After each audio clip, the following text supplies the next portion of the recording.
take my last meal and eat. I'll try to find another. The rain hammered against the cracked window of the convenience store where Zephyr worked the night shift. At 17, she'd already learned that life had a way of teaching lessons nobody asked for. Her sneakers had holes worn through the soles, and the threadbare jacket she wore did little against the cold that seeped through the store's drafty walls. But she was grateful. At least she had a job, even if it barely paid enough to cover the single room she rented in the basement of Mrs. Chen's house. Tonight had been slower than usual. The storm kept most people indoors, which meant fewer customers and fewer tips from the jar by the register. Zephyr glanced at the clock. 2 more hours until her shift ended at midnight. Her stomach growled, reminding her that she'd skipped lunch to save money. Dinner would have to wait too. She had exactly $8.50 to last until Friday's paycheck, and rent was due tomorrow. She pulled out the small container she'd brought from home. Inside was the last of the rice and beans she'd made 3 days ago. It wasn't much, but it would quiet her stomach enough to sleep. She'd learned to make food stretch, to ignore the hollow ache that came with constant hunger. Tomorrow she could eat. Tonight she just needed to get through. The bell above the door chimed, and Zephyr quickly tucked her container under the counter. A man stumbled inside, soaked to the bone. He looked to be in his 60s, with silver hair plastered to his forehead and clothes that hung off his thin frame. His shoes were held together with duct tape, and his hands trembled as he pushed the door closed against the wind. "Please," he said in accented English, his voice barely above a whisper. "Do you have food, anything? I have not eaten in 2 days."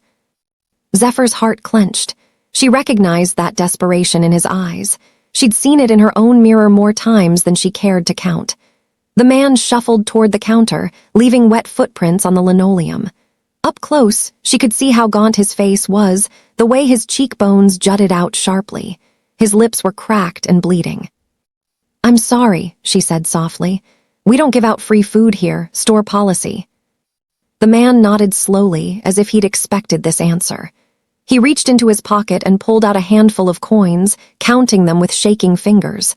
37 cents, not enough for even a candy bar. His shoulders sagged, and for a moment Zephyr thought he might cry. "I understand," he said, his voice thick with exhaustion.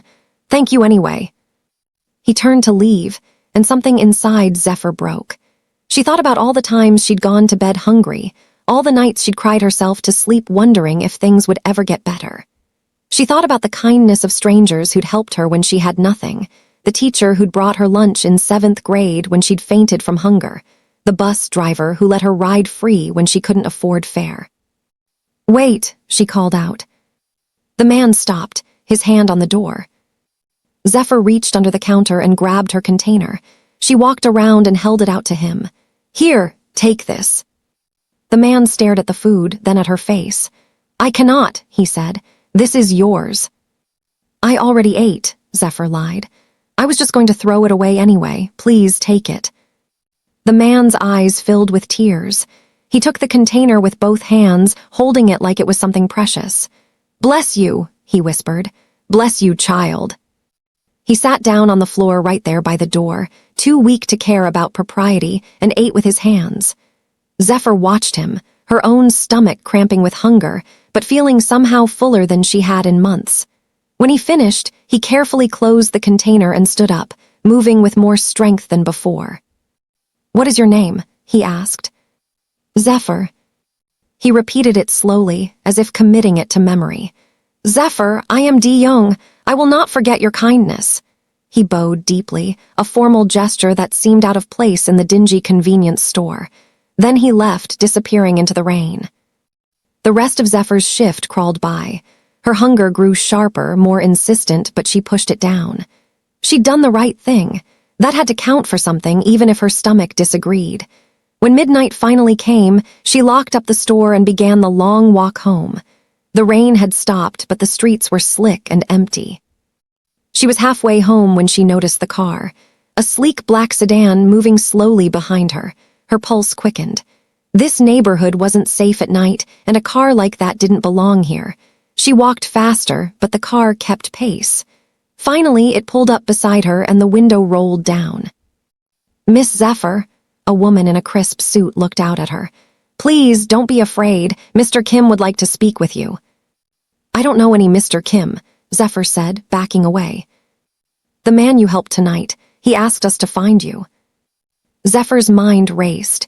Di-young had seemed harmless, just another person down on their luck. But maybe she'd been wrong. Maybe this was some kind of trap. "I need to go home," she said. "Please," the woman insisted. "It's important. Mr. Kim wants to thank you properly. We'll take you home afterward, I promise." Something in the woman's eyes made Zephyr hesitate. There was no threat there, only earnestness. Against her better judgment, she nodded. The woman opened the door, and Zephyr climbed into the warmest, most comfortable car she'd ever been in. They drove for 20 minutes, leaving her neighborhood far behind. The buildings grew taller, the streets cleaner. They pulled up in front of a hotel that Zephyr had only seen in magazines, the kind of place where rooms cost more per night than she made in a month. The woman led her through a marble lobby to a private elevator. "Where are we going?" Zephyr asked, her anxiety rising. "The penthouse suite." The elevator doors opened directly into a room that took Zephyr's breath away. Floor-to-ceiling windows overlooked the city. The furniture looked like it belonged in a museum. And there, standing by the window, was Di-young. Except he didn't look anything like the homeless man from the store. He wore an expensive suit, his hair was neatly combed, and he stood with the bearing of someone used to command. "Welcome, Zephyr," he said, turning to face her. "Thank you for coming. I imagine you have many questions." Zephyr's mouth had gone dry. "Who are you?" Di-young smiled sadly. "My name is Di-young Kim. I am the chairman of Hanseong Corporation. Perhaps you've heard of it." Zephyr shook her head, though the name sounded vaguely familiar. "We manufacture electronics, semiconductors mostly. The company is worth several $billion." He paused, watching her reaction. "For the past month, I have been living on the streets, testing something." "Testing what?" Zephyr asked, though part of her already knew. "Testing humanity," Di-young said. "Testing to see if kindness still exists in this world." Zephyr stood frozen in the penthouse suite, trying to process what Di-young had just told her. A billionaire pretending to be homeless, testing humanity. It sounded like something from a movie, not real life. Her legs felt weak, and she sank into the nearest chair without asking permission. "I don't understand," she said finally. "Why would you do that?" Di-young walked over to a small bar and poured 2 glasses of water, handing one to her. "6 months ago, my son died," he said quietly. "He was 23 years old, graduated top of his class from Stanford, brilliant mind, kind heart. He was driving home from volunteering at a homeless shelter when his car broke down on a bridge." He paused, staring out the window at the glittering city below. "He called for help, but his phone died. He tried to flag down cars for 2 hours. Hundreds of vehicles passed him. Not one stopped. Finally, he decided to walk to find help. It was dark, raining, and a truck didn't see him crossing the road." Zephyr's throat tightened. "I'm so sorry." "After he died, I became obsessed with understanding why no one helped him. I read studies about the bystander effect, about how wealth and privilege make people less empathetic. But I needed to know for myself. I needed to see if there was any hope left in this world, or if my son died because humanity had become too selfish to care about a stranger in need." "So you pretended to be homeless," Zephyr said softly. Di-young nodded. "For 32 days, I lived on the streets of this city. I went to wealthy neighborhoods and poor ones. I asked for help from people in expensive cars and people walking to the bus stop. Do you know how many people offered me genuine help before you?" Zephyr shook her head. 3. In 32 days, 3 people showed me true kindness. One was a construction worker who gave me his lunch. One was an elderly woman who gave me her gloves when she saw my hands were frozen. And then there was you." His voice grew thick with emotion. "A young girl who was clearly struggling herself, who gave away her last meal without hesitation." "I just did what anyone would do," Zephyr said, uncomfortable with the praise. "But that's exactly it," Di-young said, turning to face her fully. "Most people wouldn't. Most people didn't. I watched people throw away food rather than give it to me. I watched them complain about their problems while stepping over me. I saw the worst of humanity, but I also saw you. He reached into his jacket and pulled out an envelope. This is for you. Inside is a check for $50,000. Zephyr's eyes widened. Her hands trembled as she stared at the envelope. $50,000. It was more money than she'd ever imagined having. It could change everything. She could pay rent for years, buy new clothes, maybe even go to college like she'd always dreamed. I can't accept this, she heard herself say, even as every practical part of her brain screamed at her to take it. Why not? De-Young asked, genuine curiosity in his voice. Because I didn't help you for a reward. I helped you because you needed help. If I take money for it, it makes what I did into a transaction, not kindness. De-Young's eyes glistened with unshed tears. You remind me so much of my son, he whispered. He would have said the same thing. He set the envelope on the table between them. The money is yours whether you take it now or not. I've already had it deposited into an account in your name. But I didn't bring you here just to give you money, Zephyr. I brought you here because I want to offer you something much more valuable. What's that? A purpose. A way to honor what you did tonight and what my son believed in. De-Young sat down across from her. I'm starting a foundation in my son's name, the Jinho Kim Foundation for Human Kindness. Its mission will be to find and support people like you, people who show extraordinary compassion despite their own struggles. We'll provide scholarships, job training, housing assistance, whatever is needed to help kind people build better lives. That sounds wonderful, Zephyr said, though she wondered what it had to do with her. I want you to help me run it, De-Young said. I want you to be the face of this foundation, to help me identify others who deserve support, to share your story and inspire people to be better. You'd work directly with me, learn about nonprofit management, philanthropy, business. I'll pay for your education, provide housing, a salary. In exchange, you'll help me change the world. Zephyr's mind reeled. This morning she'd woken up in a basement room, worried about making rent. Now a billionaire was offering her a job, an education, a completely different life. It felt surreal, like she might wake up any moment back at the convenience store. I don't know anything about running a foundation, she said weakly. You know the most important thing, De-Young replied. You know what it means to struggle. You know what it means to choose kindness even when it costs you. Everything else I can teach you. Why me? Why not the construction worker or the elderly woman? I approached them both. The construction worker was grateful but declined. He's happy with his life as it is. The elderly woman passed away last week. De-Young's voice grew heavy. Heart attack. I never got to thank her properly. That's why I'm not waiting anymore. That's why I'm asking you now. Zephyr looked at the envelope on the table, then at De-Young's hopeful face. She thought about her life, about the endless cycle of working and struggling and just barely surviving. She thought about all the dreams she'd locked away because they seemed impossible. College, travel, making a real difference in the world. Can I think about it? She asked. Of course, De-Young said, though she could see disappointment flicker across his features. Take all the time you need. My assistant, Miss Park, will drive you home. She'll give you her card. When you're ready to decide, call her day or night. Miss Park appeared as if summoned, and Zephyr stood on shaky legs. As they walked toward the elevator, De-Young called out one more time. Zephyr, wait. There's one more thing you should know before you decide. She turned back to face him. The foundation isn't all I'm building. I'm also creating a competition, a global challenge to find the most compassionate people in the world. The winner will receive $10 million and the opportunity to implement any humanitarian project they dream of. I want you to help me design it, to help me judge it. But here's the thing. He paused, and something in his expression made Zephyr's skin prickle with unease. Some very powerful people don't want this foundation to exist. They've tried to stop me, to discredit me, to make me look like a fool. Tonight, someone broke into my corporate offices and stole files related to the foundation. Files that contain information about you, about the construction worker, about everyone I've encountered during my time on the streets. Whoever took those files knows who you are now. They know where you live. They know what you did for me.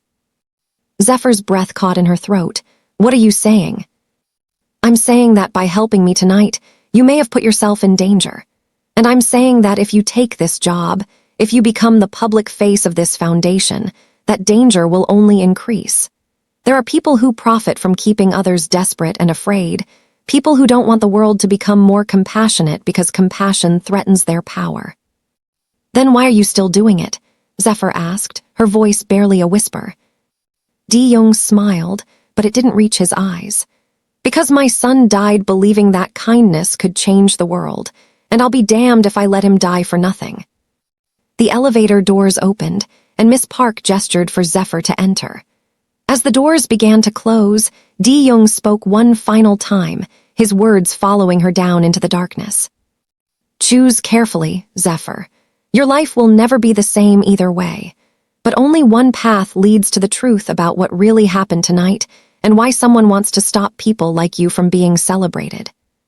The doors sealed shut, and Zephyr was left staring at her pale reflection in the polished metal, wondering what truth he meant and why his eyes had held such fear when he spoke of it. The car ride back to her neighborhood felt like traveling between two different worlds. Zephyr watched through the tinted windows as the gleaming high-rises gave way to deteriorating apartment buildings and shuttered storefronts. Miss Park drove in silence, occasionally glancing at her through the rearview mirror with an expression Zephyr couldn't quite read. When they finally pulled up outside Mrs. Chen's house, Miss Park turned around and handed her a business card along with a sleek black phone. Mr. Kim wanted you to have this, Miss Park said. It's secure, encrypted. If you need anything, if anything strange happens, you call the number programmed into it immediately. Don't use your regular phone. Why would something strange happen? Zephyr asked, but Miss Park's face had already returned to its professional mask. Just a precaution. Mr. Kim values your safety. She paused, then added more softly, For what it's worth, I've worked for him for 8 years. He's a good man. Whatever he's involved in, his intentions are pure. But that doesn't always protect the people around him.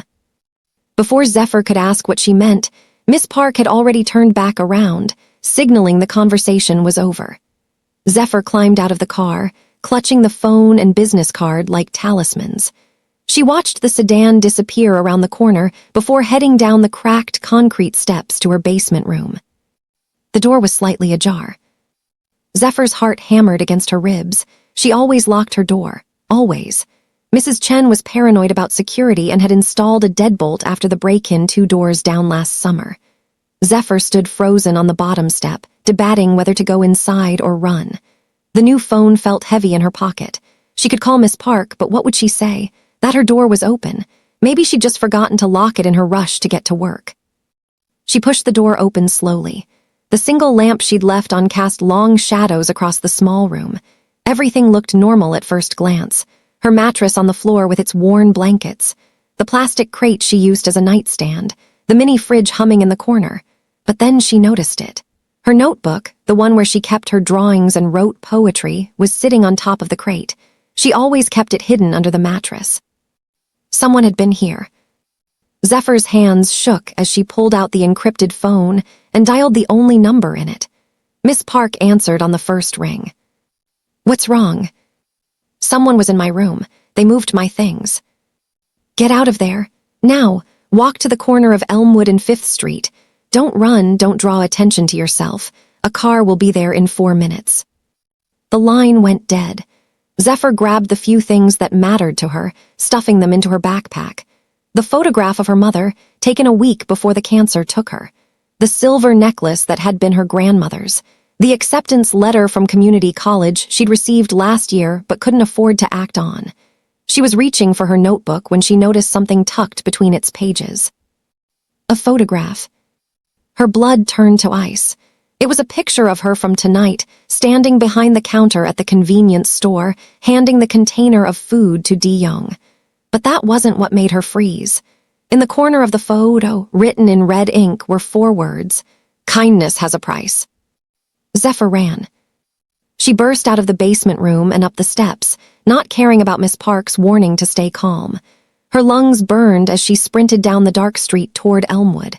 Behind her, she heard a car engine roar to life. Headlights flooded the street, and she risked a glance back.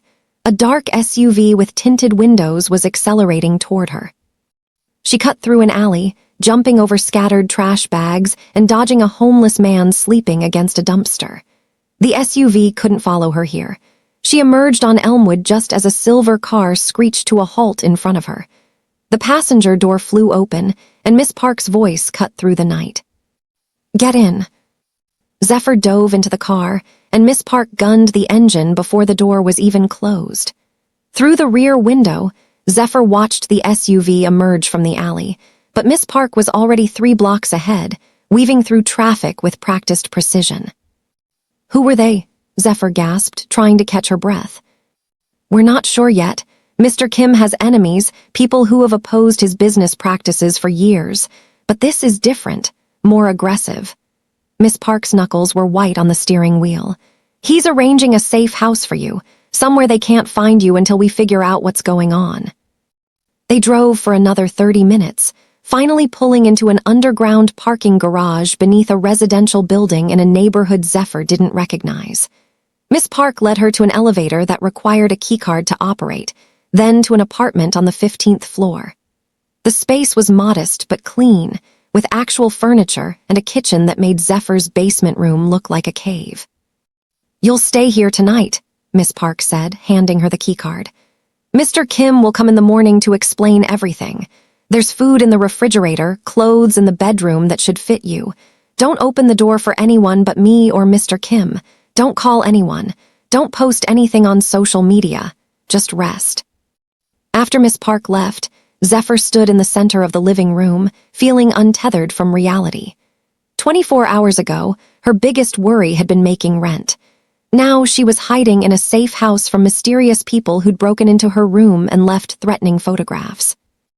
Zephyr barely slept that night. Every sound in the building made her jump. She kept the encrypted phone next to her pillow, checking it obsessively even though no one had called. At 6 in the morning, there was a knock at the door. She crept to the peephole and saw Di-young standing in the hallway, looking exhausted. Miss Park stood beside him. "It's safe," Di-young said when she opened the door. "We swept the building. No one followed us." He walked past her into the living room and sank onto the couch like a man decades older than he was. "I owe you an explanation," he said. "A real one, the truth I should have told you last night." Zephyr sat across from him, her body tense. "I'm listening." "The foundation is real. My son's death is real. But what I didn't tell you is that Jinho didn't die in an accident." Di-young's voice cracked. "He was murdered." The word hung in the air like poison. "The police called it a hit and run, but I hired investigators. They found evidence that someone ran him down deliberately. Someone who knew he'd be on that bridge at that exact time because they'd been tracking his phone. Someone who wanted him dead because of what he'd discovered." "Discovered about what?" Zephyr whispered. "About a network of people who profit from human suffering. Loan sharks who target the desperate. Landlords who exploit the poor. Corporations that pay poverty wages while their executives make millions. Jinho was building a case against them, documenting their connections, following the money. He was going to expose everything." Di-young pulled out a tablet and opened a file. "This is what he was working on when he died. A map of corruption that reaches into every level of this city. Politicians, business leaders, even some law enforcement. They all benefit from keeping people desperate, from making sure kindness is rare because desperate people are easier to exploit." Zephyr stared at the web of connections on the screen, feeling sick. "And the foundation is my way of continuing his work. By celebrating kindness, by lifting people out of desperation, I'm attacking their entire system. That's why they want to stop me. That's why they're threatening you." "Then why involve me at all?" Zephyr demanded, anger finally breaking through her fear. "Why put me in danger?" "Because I need people they can't corrupt," Di-young said intensely. "People who have known real hardship but haven't let it make them cruel. People like you are rare, Zephyr, precious. And you're the only ones who can help me build something they can't tear down." Before Zephyr could respond, Miss Park's phone buzzed. She looked at the screen and her face went pale. "We have a problem," she said. "Someone just leaked Zephyr's name to the press. Every news outlet in the city knows about the homeless test and her role in it. It'll be everywhere by noon. Di-young stood abruptly. Who leaked it? We don't know, but there's more. Miss Park's hand trembled slightly as she held out her phone. They also leaked fabricated evidence. Photos, documents, all claiming that Zephyr was a plant, that you paid her to help you, that the entire thing was staged for publicity. Zephyr felt the room spin. But that's not true. Truth doesn't matter to them, Di-young said bitterly. They're trying to destroy your credibility before you can become a symbol. Miss Park's phone rang. She answered, listened for a moment, then went pale. Mr. Kim, the construction worker, the one who helped you during your time on the streets. He's been found dead in his apartment. The police are calling it a suicide. But it wasn't, Di-young said, his voice heavy with dread. A terrible understanding dawned on Zephyr. They're killing everyone who helped you, everyone you've identified as having genuine compassion. The elderly woman who gave you her gloves, Zephyr pressed. You said she died of a heart attack. Are you sure that's what it was? Di-young sank back onto the couch, looking suddenly ancient. I had my investigators look into it. Her medical records were clean, no history of heart problems. And the doctor who signed her death certificate, he's on Jin Ho's list of people connected to the corruption network.